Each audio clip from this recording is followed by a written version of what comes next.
시내산에서 모세는 하나님으로부터 구두로 십계명과 70여 가지의 법들을 받아 내려왔습니다. 하나님께서 율법을 주신 목적은 우리로 하여금 죄가 무엇인지를 깨닫게 하고 장차 우리 죄를 속죄하실 예수 그리스도로 인도하기 위함이었습니다. 산에서 내려온 모세는 이스라엘 백성들 앞에서 하나님의 율법을 선포하였습니다. 이스라엘 백성들은 율법을 반드시 지키며 오직 하나님만을 섬기겠다고 맹세하였습니다. 하나님께서 다시 모세를 부르셨습니다. 하나님께서는 이번에는 친히 율법과 계명을 기록할 두 돌판을 주시겠다고 말씀하셨습니다. 모세는 다시 한 번 더 시내산에 올라갔습니다. 이번이 두 번째 등정입니다. 산 위에 나타난 하나님의 영광은 맹렬한 불꽃처럼 보였습니다. 그렇게 모세는 40일 동안 시내산에 머물며 하나님의 율법이 새겨진 두 돌판을 받았습니다.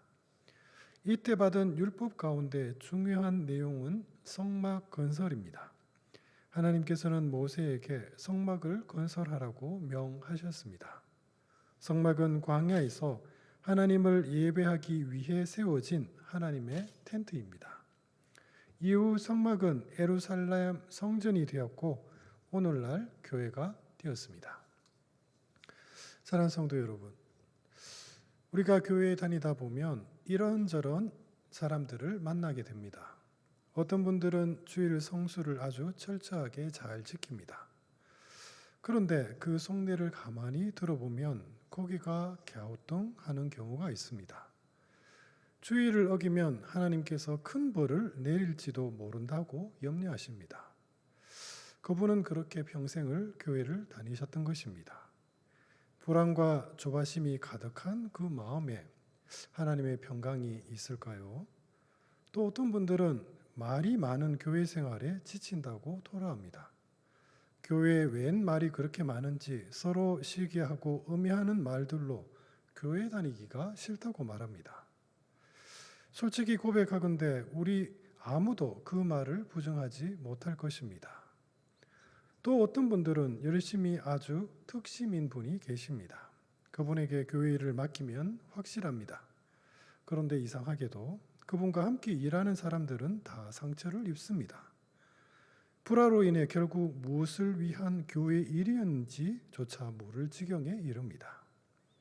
사랑하는 성도 여러분, 왜 이리도 교회 생활은 힘들까요? 바른 신앙생활이란 무엇일까요? 모세는 무려 40일 동안 시내산에 머물며 하나님의 율법을 받았습니다. 그런데 산 아래에서 이상한 소동이 일어나고 있군요. 이스라엘 백성들은 시내산으로 올라간 모세를 기다리고 있었습니다. 하루 이틀이 지났습니다. 그런데 아무리 기다려도 모세는 내려오지 않았습니다. 기다림이 지친 사람들은 차츰 불안해졌습니다. 사람들이 수군거렸습니다. 모세가 혹시 죽은 게 아니야? 벌써 한 달이 지나도록 소식이 없잖아. 사람들이 모세의 형 아론에게 찾아와 물었습니다. 아론 선생님, 당신의 동생 모세는 언제쯤 내려옵니까? 모세가 살아있긴 살아있습니까? 오랜 기다림 속에서 그들 마음에 덜컥 무서운 생각이 들었던 것입니다. 하나님께서 이스라엘 백성들을 지금까지 인도해 주셨지 않습니까? 하나님은 애굽에 10가지 재앙을 내리시고 이스라엘 백성들을 구원하셨습니다. 그리고 그 큰 홍해 바다 앞에서 그 큰 바닷물을 가르시고 건너게 하셨습니다. 그리고 매일 아침마다 만나로 먹을 것을 베풀어 주십니다.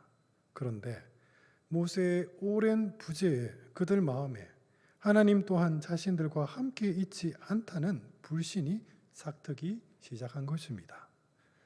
불안이 극에 달하자 사람들은 아론을 찾아와 다급하게 말했습니다. 아론 선생, 우리에게 하나님을 보여주시오.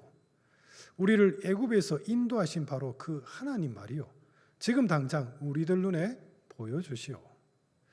불안에 떠는 사람들은 금세 폭도로 변할 기세였습니다. 아론은 섣불리 저는 하나님을 여러분에게 보여줄 수 없습니다라고 말했다가는 사람들이 자신을 해할지도 모른다는 두려움이 일었습니다. 사실 아론 역시 모세의 생사와 하나님의 임재를 확신할 수 없었습니다. 결국 아론이 결심하듯 말합니다. 여러분, 제가 여러분에게 하나님을 보여주겠습니다. 여러분 집에 금으로 만든 귀걸이나 장식품이 있다면 모두 제게 가지고 오십시오. 제가 그 금으로 하나님을 만들어 보여주겠습니다. 하나님을 만든다는 말에 사람들은 서로 앞을 다투며 금을 모으기 시작하였습니다. 엄청난 양의 금이 아론 발 아래 순식간에 쌓였습니다. 아론은 그렇게 모인 금으로 송아지 한 마리를 만들었습니다. 황금 송아지가 백성들 눈앞에 우뚝 섰습니다. 아론은 황금으로 빛나는 그 당당한 송아지 우상을 가리켜 말했습니다. 이스라엘 백성 여러분, 바로 이 금송아지가 우리를 애굽에서 구출해 준 하나님이십니다.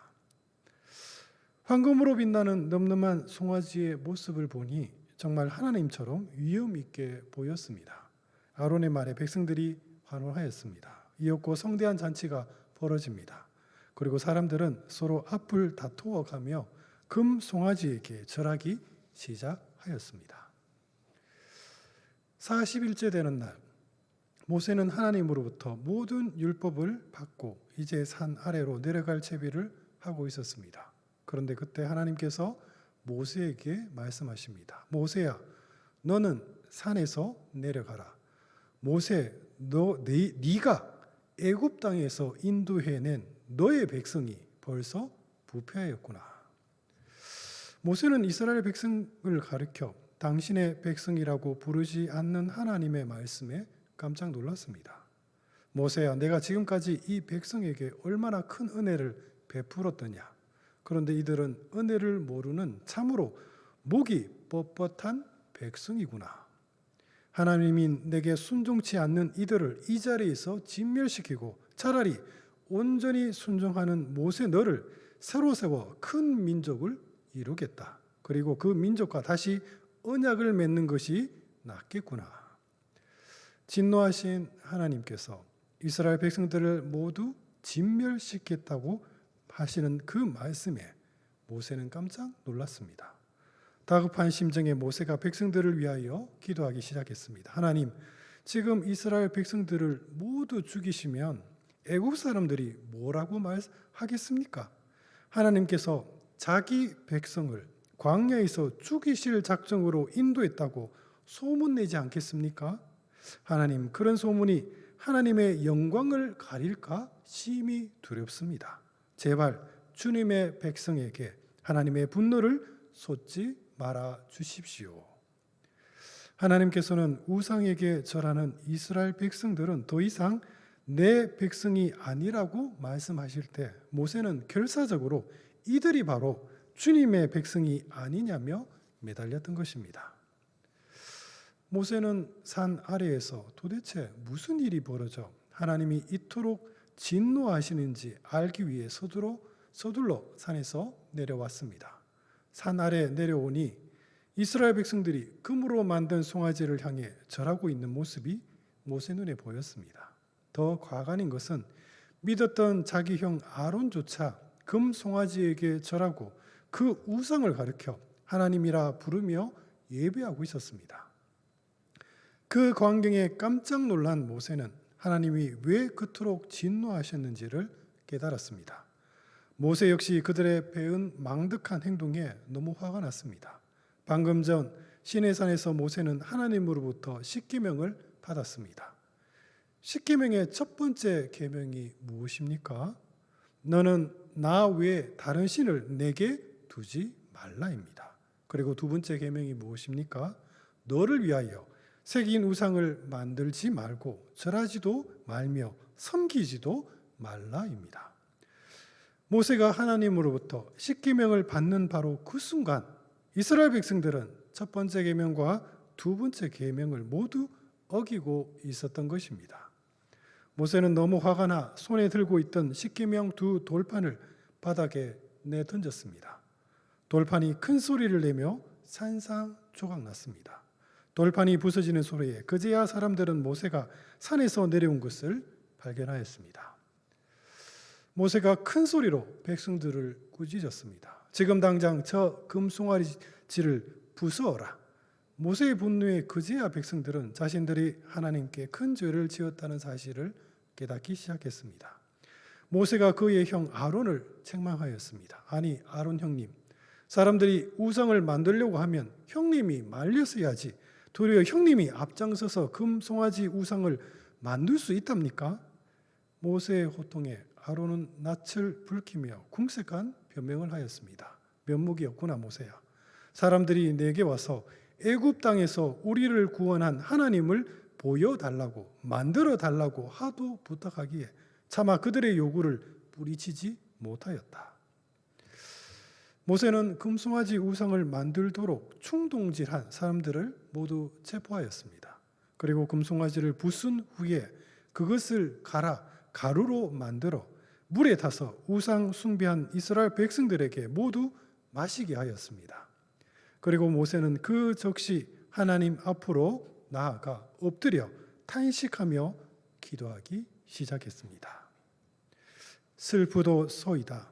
이 백성이 자기들을 위하여 금신을 만들어 싸우니 큰 죄를 범하였나이다. 그러나 이제 그들의 죄를 사하시옵소서. 그렇지 아니하시오면 원하건대 주께서 기록하신 책에서 내 이름을 지워버려 주옵소서. 모세의 그 애끓는 기도에 하나님의 진노가 조금 누그러졌을까요? 하나님께서 말씀하십니다. 모세야, 너는 새 돌판 둘을 가지고 시내산으로 다시 올라오너라. 새 돌판에 십계명을 새로 써주겠다. 간절한 모세의 중보 기도를 들으신 하나님께서 당신의 진노를 그렇게 가라앉히셨습니다. 하나님께서는 이스라엘 백성들과 다시금 언약을 맺겠다고 말씀하셨습니다. 모세는 돌판 둘을 처음과 같이 깎아 만들고 아침 일찍 일어나 산으로 올라갔습니다. 이것이 세 번째 등반입니다. 모세가 시내산에 오르자 하나님께서 구름 가운데 임재하셨습니다. 그때 하늘에서 음성이 들렸습니다. 여호와라 여호와라, 자비롭고 은혜롭고 노하기를 더디하고 인자와 진실이 많은 하나님이라. 모세는 급히 땅에 엎드려 하나님을 경배하였습니다. 그렇게 모세는 시내산에서 두 번째 십계명 돌판을 받을 수 있었습니다. 산에서 내려간 모세는 백성들에게 서둘러 성막을 건설하도록 지시하였습니다. 모세가 성막 건축의 책임자로 불살렐과 오홀리압을 지명하자 그들에게 하나님의 영이 임하였습니다. 성경으로 충만한 불살렐과 오홀리압은 성막을 만들기 시작했습니다. 하나님의 성막이 건설된다는 소식에 백성들은 기뻐하며 성소를 굴릴 예물들을 헌금하기 시작하였습니다. 얼마나 많은 예물들이 모였던지 모세가 이제 그만 가져오라고 말할 지경이었습니다. 이스라엘 백성들은 자기 생각대로 금송아지를 만들고는 그 우상을 가리켜 하나님이라고 부르며 제사를 드렸습니다.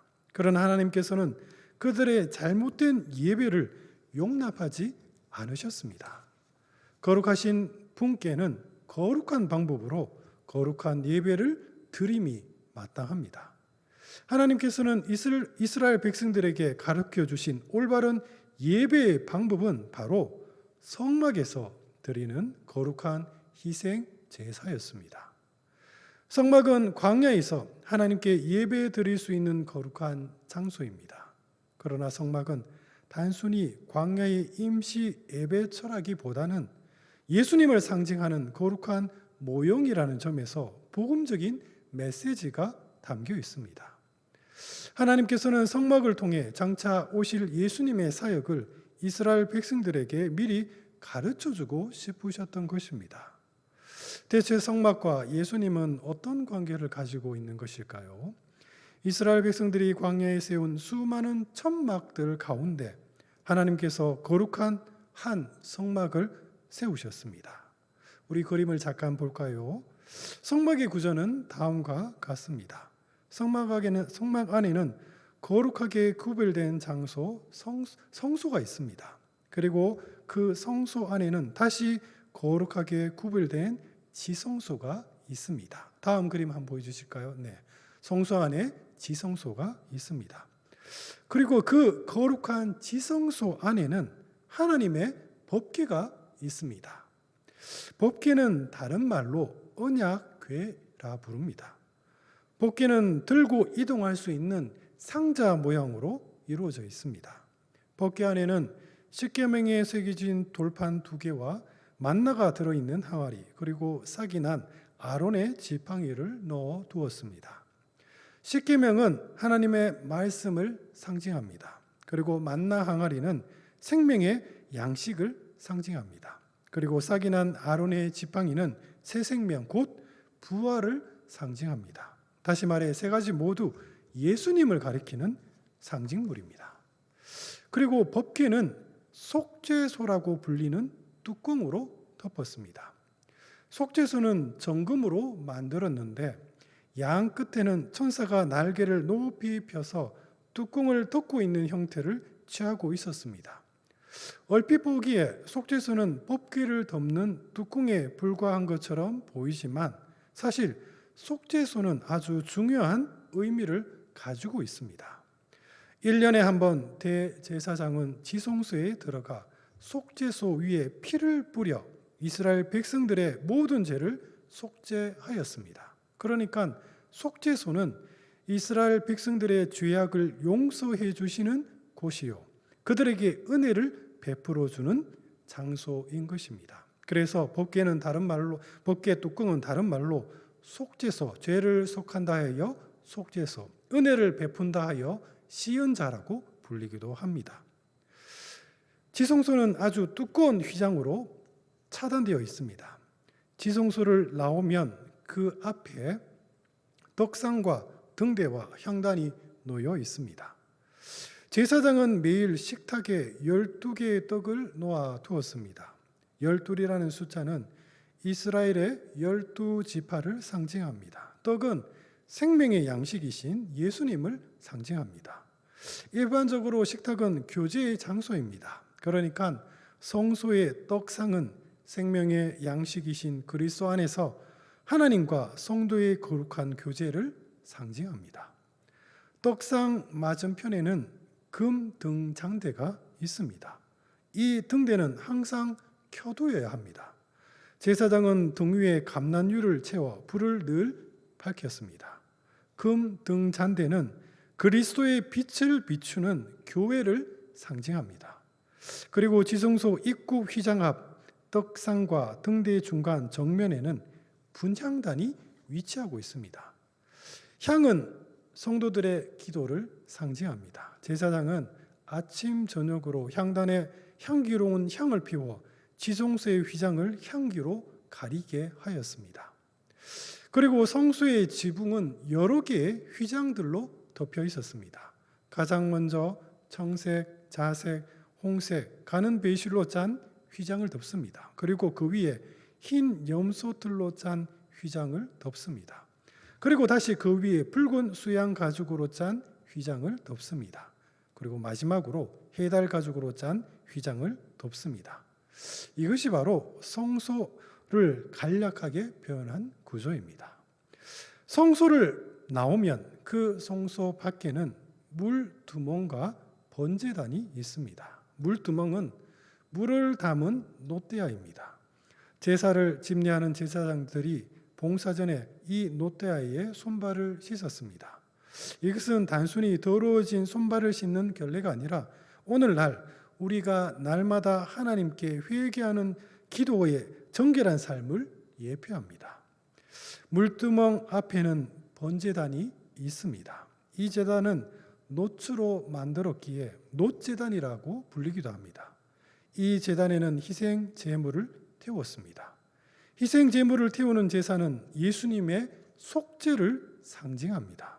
이스라엘 백성들이 애굽에서 나온 지 2년이 되는 1월 1일 불살레과 오홀리압의 지도 아래 모든 사람들이 기쁜 마음으로 합심하여 마침내 성막이 완성되었습니다. 성막이 완성되자 하나님의 구름이 성막 위에 몰려와 임재하였습니다. 성막 위에 임한 하나님의 구름을 보며 사람들은 하나님께서 자신들과 함께 계시다는 사실에 큰 감동을 받았습니다. 이스라엘 백성들 가운데 하나님의 텐트, 거룩한 성막이 그렇게 세워진 것입니다. 말씀을 정리할까요? 첫째, 내 마음에 거하시는 보이지 않는 하나님을 우리 믿음으로 믿읍시다. 이스라엘 백성들이 송아지를 만든 이유는 아이러니하게도 하나님을 믿고 싶어서였습니다. 그들은 그저 눈에 보이지 않는 하나님을 눈으로 보고 형상이 없는 그분을 손으로 만지고 싶었을 뿐입니다. 자신이 드린 예물로 금송아지를 만드는 그들의 헌신을 한번 보십시오.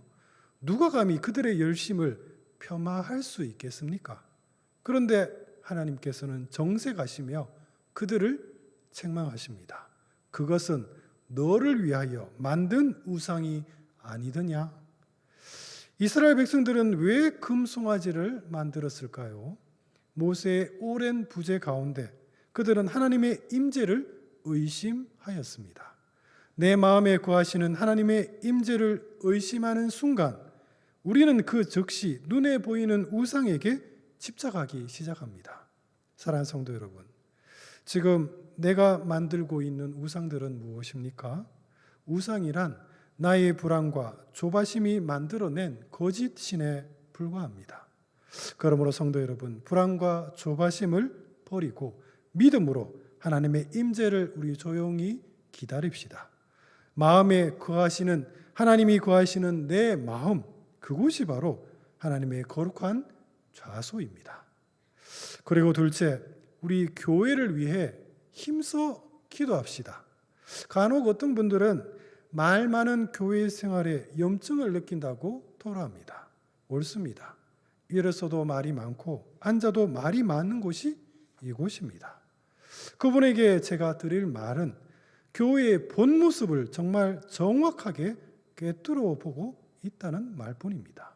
사실 교회는 결코 거룩한 이들이 모인 곳이 아니요, 거룩한 자들이 뜻을 세운 것도 아닙니다. 그것도 그럴 것이 이곳은 모두 죄인들만이 모인 곳이 아닙니까? 우리는 다 목이 뻣뻣한 구약의 이스라엘 백성들과 같아서 우리 입에는 언제나 원망과 불평이 끊이지 않습니다. 하나님의 진노는 언제나 우리에게 임박하고 그분의 심판은 언제나 교회 문턱에 서 있습니다. 그런데 성도 여러분, 어찌하여 하나님의 진노가 우리에게 아직 닥치지 않은 것입니까? 그것은 바로 우리 가운데 누군가가 모세처럼 교회를 위해 힘써 기도하고 있기 때문입니다. 주님 안에서 기도하는 그 누군가의 탄식이 오늘도 하나님께서는 교회를 향한 당신의 진노를 거두십니다.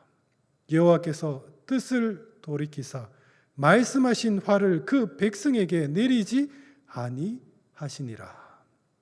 그러므로 사랑하는 성도 여러분, 우리 교회는 지금 누가 기도하고 있습니까? 그 누군가의 기도가 바로 여러분들의 기도가 되기를 우리 믿음으로 축복드립니다. 우리 모두 믿음으로 교회를 위해 힘써 기도합시다.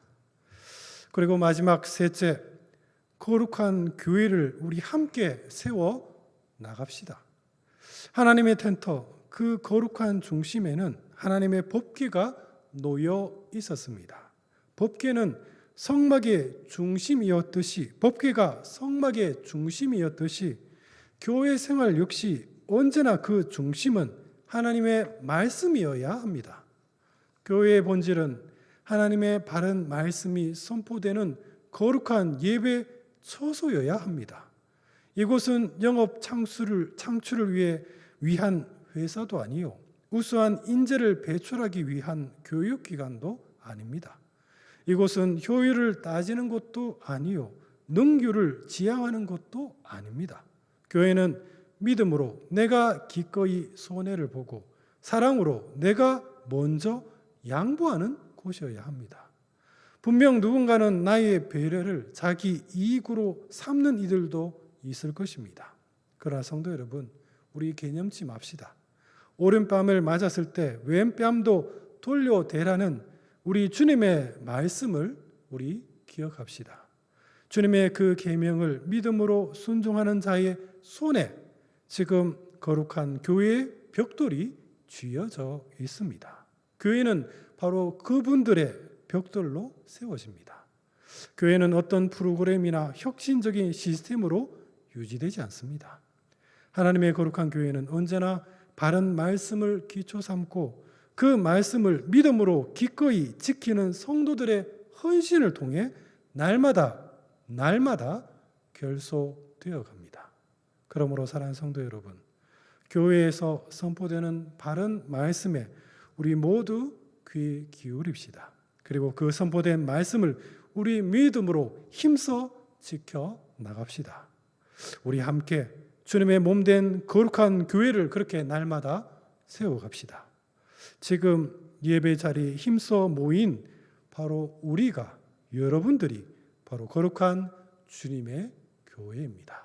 우리 모두 주님의 그 거룩한 교회를 날마다 세워갑시다. 함께 기도하겠습니다. 사랑과 은혜가 풍성하신 우리 주 하나님 아버지, 저희들 신앙생활을 하면서 때때로 교회 생활이 힘들다 푸념할 때가 있습니다. 그러나 오늘 말씀을 보며 모세의 그 중보 기도를 저희들 다시금 기억합니다. 하나님의 진노가 임박했을 때 그 누군가가 교회를 위해 기도하는 그 기도로 인하여 언제나 하나님의 진노는 누그러뜨려지고 하나님의 심판은 언제나 늦추어짐을 저희들 믿음으로 깨닫습니다. 저희들 하나님의 진노를 속히 부르는 이가 아니라 늘 교회를 위하여 힘써 기도함으로 주의 진노를 누그러뜨리고 하나님의 평강을 교회로 인도하는 그런 복된 성도가 되게 하여 주옵소서.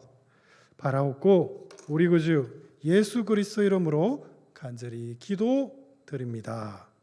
아멘.